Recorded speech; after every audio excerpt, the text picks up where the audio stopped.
You're either a contrarian or you're a victim. You'll be in room number 13. That's not an interconnecting room. Interconnecting? You can't go from one room to the next without going outside of a door. Is that all right with you? I don't give a fuck. All right. And yes, we're talking about Bagman, The Bagman. It's probably a movie that most of you have never heard of. And it's one of those that is definitely an oddball film. The Bagman stars John Cusack and Robert De Niro. Rebecca da Costa is in it as well, Brazilian actress. She is definitely eye candy in this movie, without a doubt. One simple job, deliver a bag. What's in the bag? You are not to look in this bag. You are not to take a peek in this bag. I am willing to pay you an exorbitant amount of money to deliver this bag. All due respect, why don't you just hire FedEx? John Cusack is hired by Robert De Niro, playing a character called Dragna, which is kind of weird. This movie is definitely kind of an oddball flick and came out, I think, in 2013. I came across this movie completely on accident, and I watched it, and it reminds me of, so if you guys have ever seen the movie, it's kind of a cross between like Psycho, Vacancy, and Identity. It's kind of interesting. So everybody should know the movie Psycho, with of course, directed by Alfred Hitchcock. So it's got that kind of a motel kind of vibe to it. So if you like motel movies, you will certainly like The Bagman. Also, Vacancy. Vacancy is another thriller horror flick it's got Luke Wilson in it, and I forget the other actress's name, but that's another motel kind of scare movie. And of course, Identity, another motel movie. I like those kind of movies. They're really awesome. They have a really cool mystique to them because there's a certain realization with it that, it's a reality. I think everybody, that's at least out and about and not, glued to their cell phones at home, has stopped at a motel. So, anyway, this is a really neat movie. You don't really know what's going on. I like how it just kind of drops you into it all, and you're just kind of plunged in, and you're just like, okay, I'm trying to figure out what's going on here. So he's, he gets hired to deliver this bag, and then he stops off at this motel where he's supposed to be, and Crispin Glover is in it also, as you guys know. He played Willard in the remake. I know him from Friday the 13th Part 7 because of his wacky dance. He's kind of an oddball character actor. He plays a really good character in it. He plays definitely a very creepy, unnervy, very questionable, like, what is this dude's deal? So also there's some funny parts in it. This was a film that was just made for John Cusack. The way he just carries himself through it, the bland yet unimpressed, sleepy way he goes through the movie, but yet takes care of business when business needs to be taken care of. He has some really good lines in it. Really like it.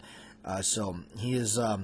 Once he takes a job, it starts off with him just literally bleeding from the hand on a telephone booth, talking to Dragna, telling him that, hey, this guy you sent me up with just shot me in the hand. What's going on? You still want me to go to this motel and wait? And he's like, yes, and I'm going to send you to room 13. You must go to room 13. Hangs up on him, so he's at the motel. And this really awesome scene transpires where he's just this, again, Crispin Glover playing this manager, the guy that runs the motel, and he's oh, you need to fill out this piece of paper, and he's filling that out. He goes, I need to see a major credit card. I'll be paying cash. So you fill out this other piece of paper, and then the whole thing about, hey, I want room 13. He was like, oh. Not many people asked for that room. Oh, then it must be available. Well, were you asked to ask for room 13? Asked to ask for room 13. So it's kind of this really quirky, weird little thing that transpires through the two of them. It's really fun. And so he winds up in this, in this room, and he goes out for a thing of alcohol. I think he gets a bottle of whiskey or something. But in between all this, there's all this weird stuff happening outside this motel. It's rainy, it's dark. That's why it kind of reminds me of the movie Identity, where they all kind of go to this motel, and you don't really know why they're all there, and it's rainy and dark. And each character, they start to reveal themselves, and you start to question, were they put there on purpose? Was this a setup? Is this part of the movie plot? So he sets up. It's kind of neat. Before he leaves, he sets this glass of water on the inside of the door. He kind of reaches his hand through the door. He sets it in a way so that if somebody were to open the door, it's obviously going to soak the carpet. It's kind of a good way to do it, because there's unless you broke out like the towels and hair dryer trying to dry the carpet, I think you'd have a really difficult time trying to prove that you weren't there. So, kind of a neat thing, kind of reminds me of that scene in Conspiracy Theory, directed by Richard Donner, starring Mel Gibson, where he sets the beer bottle on top of the doorknob, and when you turn it and it falls, that's how he knows somebody's coming in there or something. So kind of a nice little catch like that. That was really cool. I really like that. So yeah, he's he goes out, comes back, and he's greeted with a mystery woman in his hotel room, and that leads us to Rebecca DaCosta's character that she plays. It's awesome. She's just almost like this strange superhero looking appearance in it. Of course, she stands about 5'11", and then she's got heels on, so she's definitely got an imposing impact on the film. So as he's trying to figure out who she is, why she's in his room, he's trying to throw her out, and then she says, well, I looked in the bag. So the plot thickens. Now he's got this dilemma. What is he going to do with her? Does he trust her? Does he not? Then there's these strange characters next door that kind of weird. A guy comes over and he knocks on his door, and he's like, yeah, can I borrow a corkscrew? So I don't have anything like that. He leaves. So the guy goes back next door. John Cusack starts screwing onto a suppressor onto his really cool Glock 30 he has in this movie, which is neat. Hint for the main channel. If you guys are subscribed to Batjack JW, you might be seeing something soon. Anyway, shameless plug. So, kind of goes back there, wastes these guys, finds out they're like some kind of federal agents or something like that. So, and then these other two goons are out there looking for the girl. So he's kind of trying to figure out, should he help her? Should he just toss her to the wolves? And, of course, he ends up helping the damsel in distress. But is she really a damsel in distress?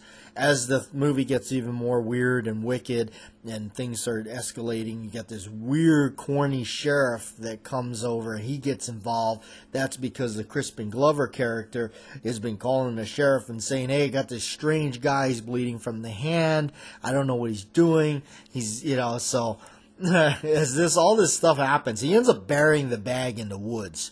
And he gets the sheriff comes investigating him, blah blah blah, and the sheriff's strange. This guy's really weird. He's at the station, and he's obviously talking to his wife or something. There's this scene where he's like, yes, are you gonna pick up ice cream? No, I don't like Chunky Monkey. It's just what in the hell does this have to do with anything?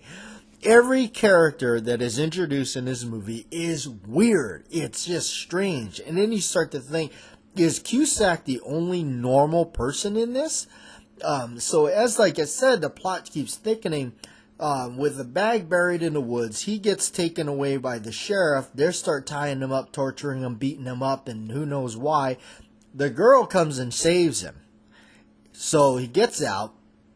Goes back trying to dig up the bag. Here comes Crispin Glover, and he can walk because he was once in a wheelchair and through the whole thing, and now he's up. And even Cusack says he can walk, and so he wants him to dig up what's he buried. He digs it up, and gets the bag, and Crispin Glover starts saying, every time he sends somebody over here, something bad happens, and he's so. It's kind of strange. He snuffs out Glover's character and gets back into the hotel room and just kind of does this waiting game. He's still trying to figure out what this girl knows, he's still trying to figure, did she just accidentally get involved with this, or is she something a part of it? And that's what you start to get, like, wonder about this movie. Like, are these people all involved? Is there something bigger going on? And this movie keeps carrying on. It's got a running time of about an hour and 40 minutes. So it's just over the hour and a half marker, but it's long enough to where you really start becoming interested in it. I don't know why this movie didn't get more attention that it should have gotten, because it really has a lot of cool elements in it, a lot of mystery, suspense. It's definitely a movie that keeps you wanting to watch it. You just can't seem to shut it off because you just wonder what's going to happen. What's going on? He's supposed to meet Dragna back to this dungy motel, and is he just waiting to be killed, or is what's going on?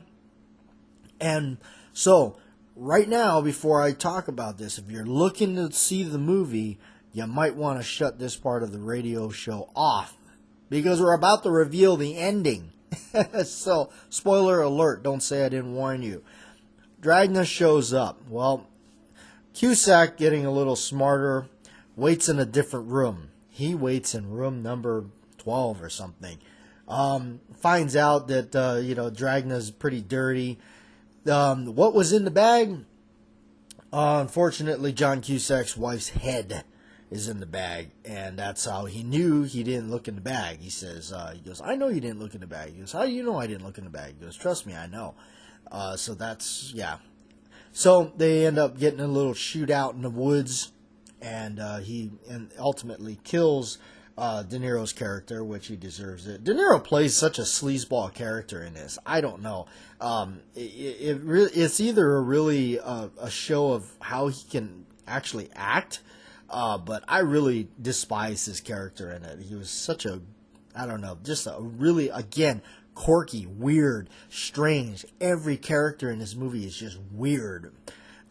So he ends up escaping, and he gets back up with the girl, and they get some money, and who knows? I really don't know. I think she was a part of it. I think she was planted there. You had these other two weirdo guys looking for her outside that Cusack winds up snuffing out.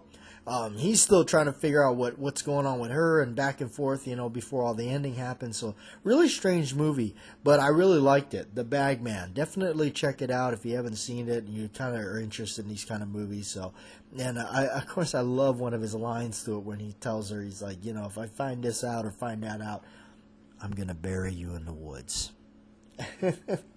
So, anyway, thanks for listening. That's The Bagman.